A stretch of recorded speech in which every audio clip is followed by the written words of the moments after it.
Highways video ఎలా మొదలెట్టాలో అర్థం కావట్లేదు. రంగారెడ్డి జిల్లా రోహిత్ అనే కుర్రాడు ఏజ్ 20. వాళ్ళ అక్క పేరు రుచిత. పాపం ఐసెట్ రాసింది, ఎంబీఏ కోసం వెయిట్ చేస్తుంది. వాళ్ళ ఊరిలో ఉన్నటువంటి వేరే ఒక అతనితో ఈ అమ్మాయి లవ్. ఇంట్లో వాళ్ళకి తెలిసింది, అబ్బాయి వాళ్ళు పిలిపించారు. వీళ్ళు మొత్తం కలిపి మాట్లాడి వద్దు, ఎవరి దారి వాళ్ళది, పిల్లలు ఎదగాలి, పెళ్ళి ప్రేమ ఇటువంటి అసలు వద్దు అని చెప్పేసారు. ఓకే అయిపోయింది. అంటే పెద్దలు ఎదురుగా వీళ్ళు ప్రమాణం చేశారట రుచిత. ఏమని? లేదు, నా కెరీర్ మీద కాన్సన్ట్రేషన్ పెడతాను, ఇంకంతతో మాట్లాడిన అందని. ఇంతలో ఈ పిల్ల మరలా మాట్లాడతాం అన్నది వాళ్ళ తమ్ముడు గమనించాడు. రోహిత్ గమనించి ఇక ఒక రీల్ చేశాడు. సన్ ఆఫ్ సత్యమూర్తి సినిమాలో సన్ ఆఫ్ సత్యమూర్తిలో డైలాగ్ ఉపేంద్ర చెప్తాడు, మంచి పనులు చేసి ఫేమస్ అయ్యేందుకు మన వల్ల కాదు, కానీ ఏదో విధంగా ఫేమస్ అవ్వాలా, సంపి ఫేమస్ అవుతాం అన్న రీల్ ఎండింగ్లో పెడతాం చూడండి.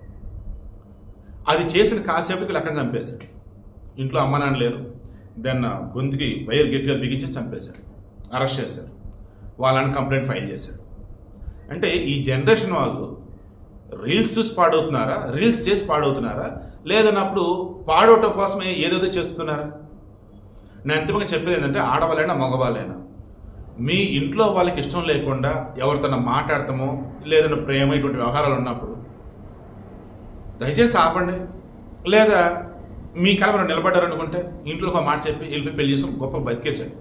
అంతే తప్ప అక్కడే ఉండి ఇంట్లోకి ఇష్టం లేకుండా ఇలాగే చేసుకుంటూ పోతే ఎవడొకటి మూర్ఖుడు, ఇటువంటి మూర్ఖుడు ఉంటాడు. వాడు జైరాన్ని ఏం చేస్తే క్షణకాలంలో ఏం రాదు కదా, అన్యాయం చనిపోయింది పాపం.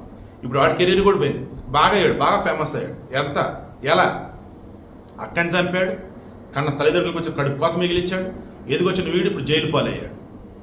ఇది ఫేమస్ మారాడు బాబు. ఇకనైనా ఫేమస్ అవ్వాలి మనం. బాగా బతికి పేరు తెచ్చుకునే ఓపిక లేదు, బాగా చంపి ఫేమస్ అయ్యేదా?